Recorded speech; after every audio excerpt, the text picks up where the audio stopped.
Mes chers collègues, 2023 a été marqué aussi par une intensification de la proximité de votre fédération départementale. Avec plus de 600 appels, 1000 SMS, c'est un record absolu. Avec ce record, j'ai décidé de mettre en place une permanence téléphonique mensuelle dédiée exclusivement aux buralistes adhérents de l'Oise. Cette permanence permet d'approfondir les sujets qui vous concernent et de pouvoir travailler sur l'ensemble de vos préoccupations et de les remonter. Par nos actions de terrain, nous avons aussi rencontré 40 collègues aux 4 coins du département. C'était une rencontre parfois personnalisée, une rencontre de terrain avec nos partenaires, mais c'était une rencontre ou des rencontres nécessaires. Dans tous les départements, la transformation a été une réussite grâce à une communication efficace. Bravo à l'ensemble des buralistes, Sandrine, Stéphanie, Pascal, Marie et Joseph. J'avais aussi Jackie pour ces inaugurations réussies. Je pense que vous insufflez aussi une dynamique et l'entrepreneuriat de notre profession, donc bravo à vous.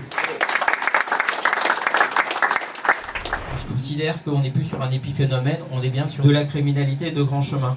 Donc vous dire un peu, voilà un petit peu où on en est, remettre l'accent quand même sur ces fiches Stop Trafic Tabac.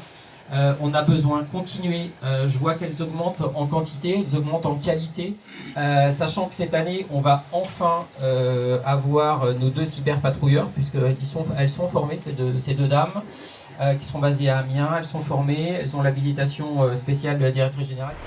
À force de venir dans l'Oise, j'ai plein de visages familiers. José, on aurait pu revenir.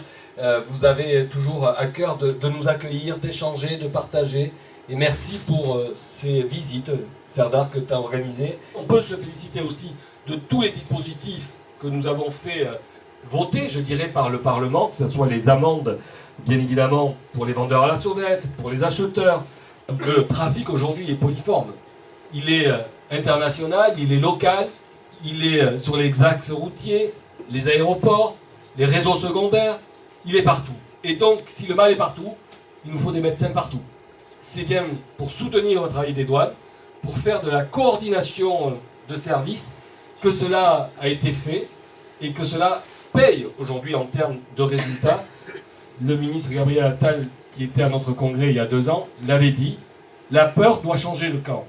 Et ce n'est pas nous, buralistes, qui devons avoir peur d'ouvrir notre commerce, d'avoir peur d'une fin de mois compliquée. Ce sont les trafiquants qui doivent avoir peur d'exercer sur le territoire de façon illégale, parce que bien évidemment, nous payons nos charges, notre TVA et nos crédits, et nous sommes des commerçants installés et respectables.